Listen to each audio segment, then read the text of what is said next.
पैगाम मैं आप तमामी हजरात के दरमियान रखने की कोशिश कर रहा हूं। अफसोस गुलामी मिली है सैयदे सालार की, करम है मदीने वाले मुस्तफा का, ईमान की दौलत भी मिली है, कुरान की अजमत भी मिली है, मुस्तफा जाने रहमत की गुलामी भी मिली है। सारी नेमतें ईमान वालों को दे दी गई, सारी अजमतें ईमान वालों को दे दी गई। लेकिन इतना बड़ा मजमा आया है शान मोहम्मद भाई, आप इनसे खिताब करके पूछ लो कि इनमें कितने लोग ऐसे हैं जिनका ईमान मजबूत है। हाथ सब उठाएंगे कि हमसे मजबूत ईमान किसी का नहीं है। लेकिन मुसलमानों की गरीबी देखनी है तो एक मर्तबा जुमा के दिन मस्जिद में चले जाएं। इनकी गुर्बत का अंदाजा लग जाएगा। जैसे डब्बा आगे से फिराया जाता है, डाल के हाथ जेब में चिल्लर ढूंढने लगता है, कहाँ गया था, यही तो रखा था। कुछ तो ऐसे हैं जो 1 रुपया नहीं लेके जाते हैं, जब डब्बा आगे आता है तो पंखा देखने लगते हैं या फिर बल्ब गिनने लगते हैं। और जब इनकी अगर अमीरी देखनी है तो इनकी शादी जाकर के देख।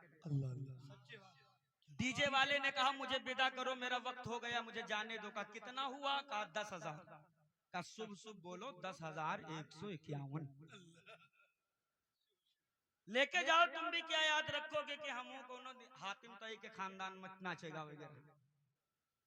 गोला तमाशा वाले ने कहा मेरा दे दो। का तुम्हारा कितना हुआ? का 5,000। का शुभ बोलो 5,151। तुम बहुत अच्छा दागे हो भैया, तुमने तो हक अदा किया है। तुम्हारे चटैया और गोला में इतना दम था कि गांव की 3 भैंस सुबह से नहीं मिल रही है। बारी जब इमाम की आई जिसने निकाह पढ़ा, का तुम्हारा कितना? कहा 2100। कहीं लूट ले,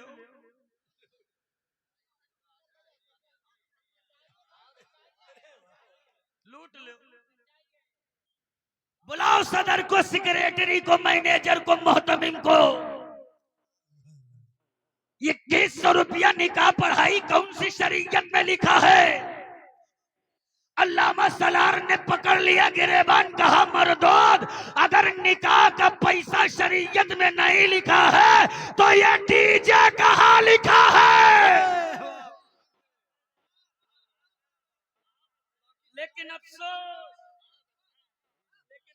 दिल के फफोले जल उठते सीने की दाग से। इस घर को आग लग गई घर के चिराग से। दुनिया में कहां किसी माँ ने वो बेटा जन्म दिया था जो इस्लाम की अजमत पर पत्थर चलाए। इस्लाम की अजमत पर पत्थर सबसे पहले तेरी और मेरी औलादों ने चलाया है। तब दुनिया ने इस्लाम के बेटों को आतंकवाद का खिताब दिया है। तब जमाने ने तेरी औलादों के पेशानी पे दहशतगर्दी का ठप्पा लगाया है। तब जमाने ने तेरे बेटों को अमन का बागी करार दिया है। अरे कब तक दूसरों के जूतों से मसले जाओगे? अभी वक्त है, बेदार हो जाओ। पेशानियों में सजदों की तड़प लेकर के उठो। जालिमों की आंखों में आंखें डालकर कह दो मेरी नस्लों को आतंकवाद न कहना, मेरे बेटों को दहशतगर्द न कहना, मेरी औलादों को अमन का बागी न करार देना, इसलिए कि तूने मुझे पहचाना ही नहीं है। हम वो है कि हम अपना मेयार जमाने से जुदा रखते हैं। हम तो महबूब भी महबूबे खुदा रखते हैं। खुदा रखते हैं। उलमा की दुआएं लेकर एक पैगाम में इनके बीच रखने की कोशिश कर रहा हूं। 1500, 2000 रुपया, 10,000 रुपया, 8,000 रुपया, 12,000 रुपया पे हमारी कौम के नौजवान बच्चे मुंबई में हजरत नौकरी करते हैं, मगर एक पैसा घर नहीं भेजेगा कि अब्बा बीमार है, अम्मा बीमार है, घर में कोई जरूरत है, भेज दे। वो पैसा इकट्ठा करेगा, 6 महीना जैसे गुजरेगा तो पुष्पक एक्सप्रेस का एक टिकट निकालेगा, लाल पीला काला नीला बाल रंगवाएगा।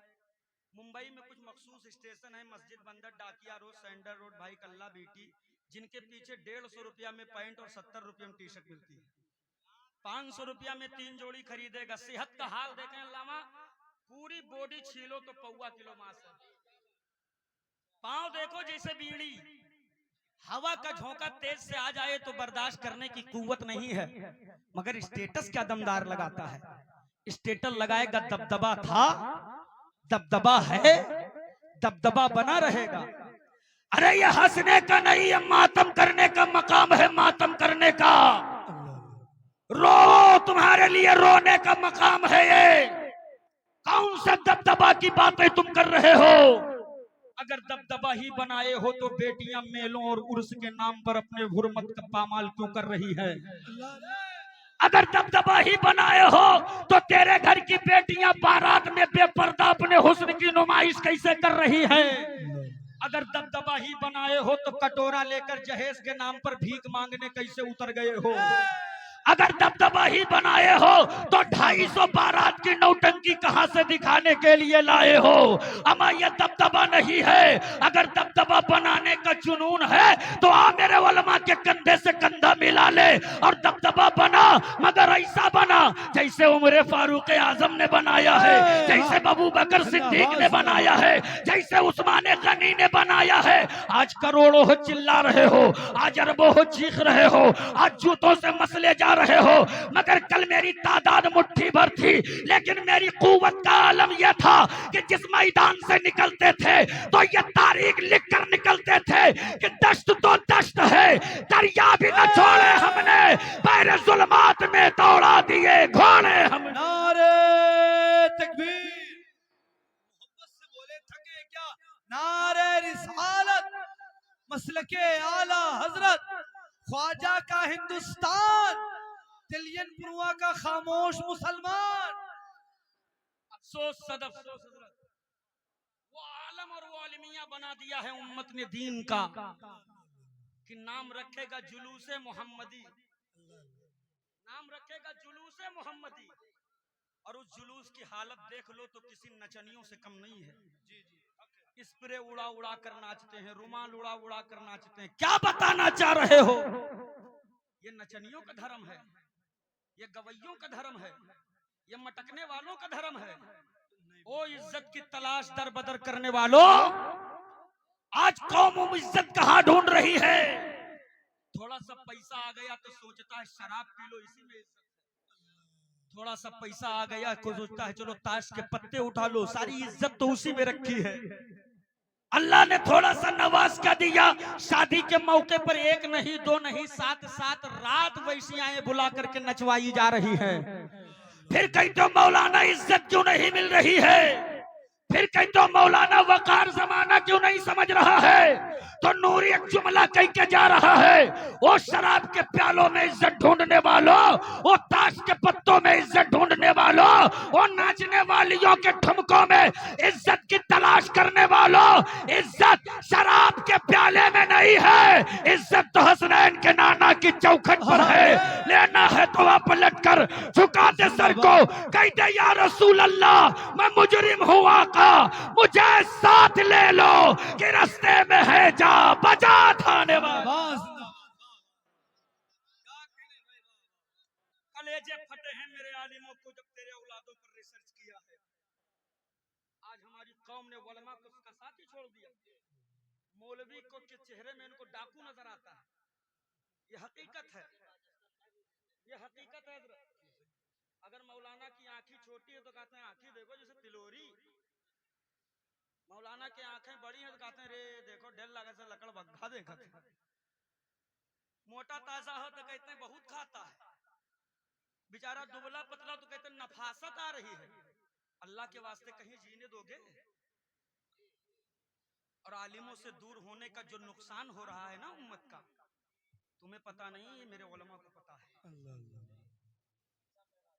वजू का तरीका नहीं मालूम है तेरी नस्लों को, माँ बाप की अजमत नहीं मालूम है तेरी औलादों को, मस्जिद के अंदर दाखिल होने की दुआ नहीं मालूम है तेरे बेटों को। कैसे, क्यों तुमने अपने आप को आलिमों से दूर कर लिया? इसलिए। और उलमा की दुआएं लेकर के मैं एक पैगाम देने जा रहा हूं। अगर उलमा तक मेरा ये पैगाम पहुंच जाए तो फकत दुआए खात्मा बिल खैर से नवाज दें। आलिमों से दूर होने का जो नुकसान उम्मत चुका रही है, उतर कर मेरे आलिमों ने जमीनी स्तर पर तेरे बेटों से सवाल किया था, बेटे बता तेरे जिंदगी का आइडियल कौन है? कौन है तेरे जिंदगी का आइडियल जिसे तू फॉलो करता है, जिसके तर्ज अमल पर जिंदगी गुजारता है? तेरे जाहिल बेटों ने खिलखिलाकर हंसते हुए जवाब दिया था, मौलाना मेरा आइडियल तो सलमान खान है। मौलाना मेरा आइडियल तो शाहरुख खान है, लेकिन अफसोस अगर तेरे बेटों ने और तूने आलिमों के करीब रहकर अपनी जिंदगी गुजारी होती, फिर जब मेरा आलिम तेरे बेटों से पूछता बेटे बताओ तेरे जिंदगी का आइडियल कौन है, तो तेरा बेटा फखम खम ठोक कर फख्र से कहता मौलाना मेरे जिंदगी का आइडियल सलमान है सलमान। लेकिन माफ कीजिएगा मेरा आइडियल वो सलमान हरगिज नहीं है जो नाचता है नचाता है। मेरा आइडियल तो वो सलमान है जो सलाखों के अंदर रहकर भी उम्मत को लब्बैक या रसूल अल्लाह का पैगाम देता है। नारे तकबीर, नारे रिसालत। जरा उसी नारे को बुलंद करके पूरा मजमा हाथों को उठा करके नारा बुलंद करे, लब्बैक लब्बैक लब्बैक या रसूल अल्लाह, लब्बैक लब्बैक लब्बैक या रसूल अल्लाह। लहक कर बोलो या रसूल अल्लाह। या रसूल। एक आखिरी पैगाम जो मैं हर जलसे में पहुंचाता हूं, बस एक आखिरी पैगाम है, उलमा से माजरत चाहता हूं, 5 मिनट का वक्त मेरा और लगेगा। हजरत वो हालत खराब कर दिया है लोगों ने कि जब तक 250 आदमी बारात में न ले जाएं इनके निकाह मुकम्मल नहीं। अगर कोई गरीब आदमी कह दे 250 ना 100 चले आना, तो सीधा जवाब कहते 150 हमरे परवरवे में, हम कौन में 100 चले। चलियन पूर्वाग्रदों नवा से आए हुए सुन्नी मुसलमानों, 150 ना 500 आदमी बागी लेहड़ा तुमरे हैं, तो तुमरे खत्ती हैं कि दूसरे खत्ती? अपने दरवाजे पर 25 गाड़ी ब्लैक कलर की स्कॉर्पियो लेके जा रहा है नौटंकी दिखाने। एक गाड़ी में 7 से 8 आदमी की जगह होती है, 14-15 भर के जाते हैं। करुक तेल से चिचवात है। एक बार आती अल्लाह माशाअल्लाह हजरत वन्ना हाथ धोत नहीं देखा, वो बुलोरो के खिड़की से मुड़ निकाले जैसे छगड़ी देखा था। जैसे लगता है कि इनको यहाँ से टारगेट दे के भेजा गया हो कि बेटा तुमको उतर के सीधे हमला करना है। वो बेचारे सुबह से लगा, ये अनार का दाना है, ये सेब है, ये केला है, ये छेना है, ये बर्फी है, फला है, ये फला है, खूब साफ सुथरे तरीके से लगा। ये उतरे बेहूदे ऐसे कूदे से बंदर झपटता। हाथ तो धुले नहीं, छेना जिसपे उंगली पड़ी फिंगर बन गया काला काला। वो उत्पाद मचा देते हैं कि उठाया खाया फेंका, उठाया खाया फेंका, जो अंदर गया गया वरना टेबल के नीचे गया। मेरे कौम के जालिमों, मेहमान बनकर गए हो। ये मेहमान है। मुर्गी फ्राई में धनिया है तो इसमें तेल है तो उसमें चर्बी है, और 300 बराती तो 300 के यक्के फरमाइश का। एक नल्ली की पीस लगा दो, एक सीने की बोटी लगा दो। कहां से लाएगा नल्ली और सीना इतना? अलग से जाए कहूं काठमांडू से बकरा के छत्ता कटवाए लावे। लेकिन अफसोस तेरे होने वाले जुल्म को उसी भीड़ में एक गरीब कमजोर लाचार बाप टहल कर सब देख रहा है। सब देख रहा है। अगर जब्त देखें हजरत उसका, एक भी बाराती से झगड़ा नहीं करता। अल्लाह जी हक है। एक से भी लड़ाई नहीं करता। ऐसा नहीं कि गुस्सा नहीं आ रहा है, उससे ज्यादा गुस्सा किसको आएगा जो तेरे एक टाइम के पेट भरने के लिए किसी के घर का टोकरा ढोया हो। अल्लाह 10 रुपया अगर मार्केट में गिर जाए या नाली में गिर जाए और न मिले ना, तो हमें कितना अफसोस होता है। जब तू किसी के दरवाजे पर मुर्गी फ्राई की प्लेटें और मिठाई की प्लेटें टेबल के नीचे फेंकता होगा तो उस बाप के दिल पर क्या गुजरती होगी। अच्छी सब्जी घर में बन जाए तो कढ़ाई जबान और उंगली से चाट लेने वालों, क्या हो जाता है तुम्हें गरीबों के दस्तरखान पे बैठने के बाद? कब तक के गरीब बेटियों के बाप के गुर्बत भरे दस्तरखान की खैरात पर पलोगे? कब तक पलोगे? एक भी बाराती से झगड़ा नहीं करता है। कलेजे तो तब फटे हैं, आंसू तो तब निकले हैं जब उस गरीब बाप ने एक एक बाराती से हाथ जोड़कर कहा है, कोई कमी रह गई होगी तो माफ कर दीजिएगा, कोई कसर रह गई होगी तो माफ कर दीजिएगा, कोई खता हो गई होगी तो माफ कर दीजिएगा। अरे वो हुसैन आजम के नारा बुलंद करने वालों, वो गौसे आजम के नियाजो लंगर लुटाने वालों, आजम खान नूरी तुमसे एक सवाल कर रहा है, अगर आपका जमीर जिंदा है तो मुझे जवाब दे करके जाना। करबला के मैदान में मेरे मौला हुसैन ने अपने जानिसार बच्चों को इसीलिए कटवाया था। क्या तुझे करबला की तारीख पता नहीं है? अरे ये गरीब कमजोर बेबस बाप कौन है? ये वो है जो आज अपनी जिंदगी की जमा पूंजी तेरे हवाले कर रहा है। ये वो है जो आज अपने कलेजे का टुकड़ा तुझे देने जा रहा है। ये वो है जो आज अपनी जिंदगी की सबसे हसीन और सबसे महंगी और सबसे कीमती चीज तेरे घर की जीनत बनाने जा रहा है। कल कयामत के दिन मौला ज़ैनुल आबिदीन ने अगर गिरेबान पकड़कर पूछ लिया कि बता, तूने तो करबला का मंजर नहीं देखा, लेकिन मैंने अपनी निगाहों से खड़े होकर के सब देखा था। जब हुसैन के गोद में मां के असगर का गला छेदा गया है, जब जवान अली अकबर के सीने से बर्छी और बर्छी के साथ हुसैन के हाथों में कलेजे का टुकड़ा बाहर आया है, वो तूने नहीं लेकिन मैंने देखा है। जब हजरत अब्बास के बाजू काट कर उनके जिस्म नूर को जालिमों ने घोड़ों से सुरमा बनाया है, मंजर तूने नहीं लेकिन मैंने देखा है। जब सैयदा सकीना के फूल जैसे चेहरे पर जालिमों के तमाचे पड़े हैं। एक करबला बता तो सही, तेरे कलेजे पर मुस्तफा के बेटों का खून क्यों बहा है?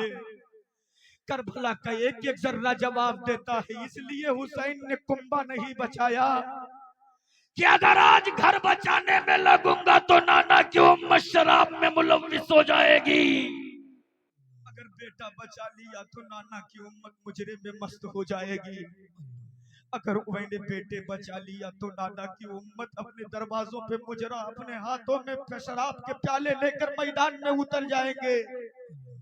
अगर दामने रहमतुल लिल आलमीन पकड़कर हजरत मौला ज़ैनुल आबिदीन ने शिकायत कर दिया कि आका, यही वो उम्मत है जिसके लिए बेटे करबला में कटवाए गए थे, यही वो उम्मत है जिसके लिए बदर हुनैन में जानिसारों की कुर्बानियां दी गई थी, यही वो उम्मत है जिसके लिए बिलाल को पथरीली जमीनों पर घसीटा गया था, यही वो उम्मत है जिसके लिए हजरत अमीर हमजा का कलेजा चबाया गया था।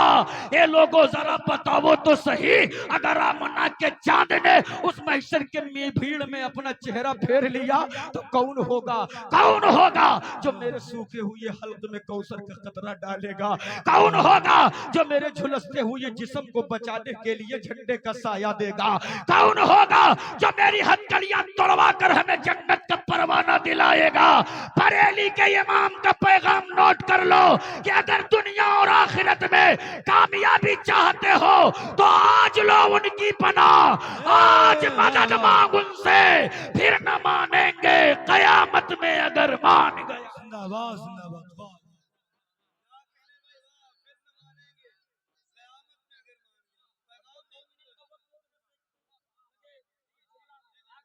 बस मैं आपको अर्ज करके अपनी जगह ले लूं, माफ कीजिएगा, मैं इसका आदी नहीं कि मेरे यहाँ कुछ मेहमान बाहर से आए हो मैं ही तकरीर करता रहूं, लेकिन एक बहुत अहम पैगाम जो मेरे जहन में आया है मैं उसे आपके दरमियान रख के जगह ले रहा हूं।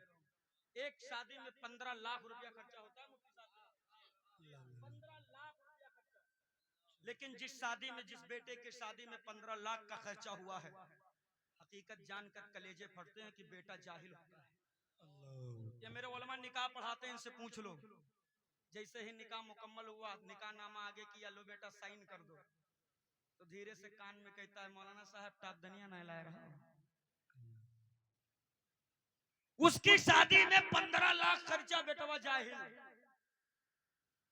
और जाहिल बेटों की वजह से आज हमारी उम्मत का और हुजूर की उम्मत का और हमारे माशरे का नुकसान क्या हो रहा है मालूम है तुम्हें? बेटे जाहिल हैं, इसीलिए ना तो हमारे मदरसे महफूज हैं, ना हमारी मस्जिदें महफूज हैं।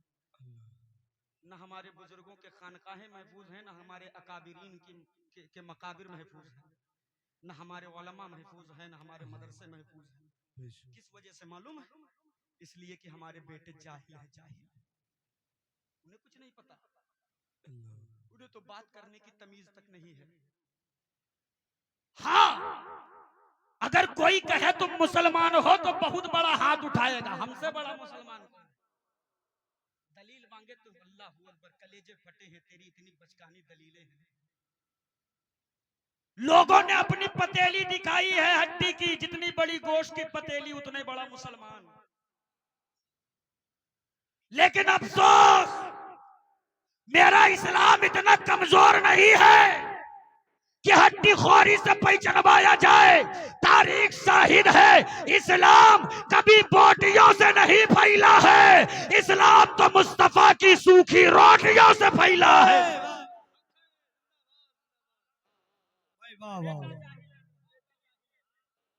15 लाख रुपया खर्चा बेटा जाहिल। ये मेरे उलमा अगर कह दें अपने बेटों को पढ़ा कर IAS बना दो, IPS बना दो, डॉक्टर बना दो, इंजीनियर बना दो, जज बना दो, बैरिस्टर बना दो, ताकि कल जब हम किसी मुसीबत में फंसे तो ये खड़े होकर मेरा साथ दे सके, तो यही लोग अपने हाथ उठा देते, मौलाना हमसे बड़ा मुफलिस कोई नहीं। कहां से लाएंगे पैसा जो हम जमा करके अपने फीस दे करके अपने बच्चों को IAS बनाएंगे? और यही लोग जो फीस जमा करने का रोना रोते हैं, इनके यहाँ जमीनें बेच करके वलीमे किए जा रहे हैं। अल्लाह, वलीमा करना सुन्नत है, लेकिन जमीन बेचना सुन्नत नहीं है। जेवर गिरवी रख करके 250 बारातियों के किराए का इंतजाम किया जाता है। नतीजा क्या निकला है कि जो कर्जा लिए हो हड्डी खोरी करने के लिए ना, ये रिश्तेदार सब खा खा के चले गए, दोबारा पलट कर किसी ने नहीं पूछा कर्जा खत्म हुआ कि नहीं। बोलो सही है कि गलत है? सही है कि गलत है? कोई नहीं पलट कर आता। अमा तो क्यों खिलाए हम हड्डी, क्यों बेचे हम इनके लिए जमीन, क्यों करें हम अपनी नस्लों को जाहिल? उठो और बचा लो, नस्लों को बचा लो। बंद करो 2 कुंटल बकरा और 15 तरीके का स्टार्टर खिलाना, बंद करो 15 तरीके के खाने खिलाना। बचा लो 15 लाख, बचा लो जमीनें बेच करके 15 लाख। और जमीन बेचकर जुनून है तो बेच, मगर हड्डी खोरी के लिए नहीं। अपने औलादों के हाथों में पावर का कलम दिलाने के लिए बना दे उन्हें IAS, बना दे उन्हें IPS, ताकि कल जब तेरी आबादी की किसी मस्जिद पर किसी पागल अड़ियल की गंदी नजर पड़े, तब तेरा बच्चा मैदान में निकल कर आवे, इमाम के कंधे से कंधा मिलाकर कह सके हजरात फिक्र करने की जरूरत नहीं है, अंदर जाए अकीदे का मुसल्ला बचा ले, कलम की जोर पर मस्जिद का मिनारा हम बचाएंगे। नारे तकबीर, नारे रिसालत, मसलके आला हजरत फैजाने हुजूर ताजु शरिया, फैजाने हुजूर गाजी सरकार। ये इस जलसे से पैगाम लेकर के जाओ कि इंशाअल्लाह हम अपने बच्चों को पढ़ाएंगे। हाथ उठाकर वादा करो जलसे से कि इंशाअल्लाह हम अपने बच्चों को पढ़ाएंगे। नस्लों को हमें जाहिल नहीं रखना है। हमने अपने उलमा से सुना है कि नस्लें बचाने के लिए नस्लों के हाथों में बम बारूद भाला देने की जरूरत नहीं है, इनके हाथों में सिर्फ पावर का कलम दिला दो, इसलिए कि तलवार से वार किया जाए जख्म पूरा हो सकता है, लेकिन कलम से वार कर दिया जाए तो सदियां गुजर जाती हैं, जख्म पूरा नहीं होता। हक है। तो तुम्हें अपने नस्लों को पढ़ाना है, बोलो पढ़ाओगे ना इंशाअल्लाह? तो डर काहे रहे हो? हाथ उठा के वादा करो कि इंशाअल्लाह पढ़ाएंगे। एक एक हाथ उठना चाहिए कि इंशाअल्लाह पढ़ाएंगे। अल्लाह तबारक ताला हम सबको इस पर इस्तकामत अता फरमाए। जो कुछ भी मैंने कहा उसमें जो भी गलती हुई हो मानन सावन अमदन अब्दन अदबन, अल्लाह ताला इन उलमा को गवाह बनाकर मैं तौबा करता हूँ। अस्तगफिरुल्लाह रब्बी मिन कुल्ली ज़ंबि व अतूबु इलैह। खूब की शेरे चमन फूल चुनी शाद रहे, बागबा जाता हूँ मैं गुलशन तेरा आबाद रहे। बड़े गौर से सुन रहा था जमाना, हम ही चल दिए दास्तां कहते कहते। अस्सलामु अलैकुम व रहमतुल्लाह।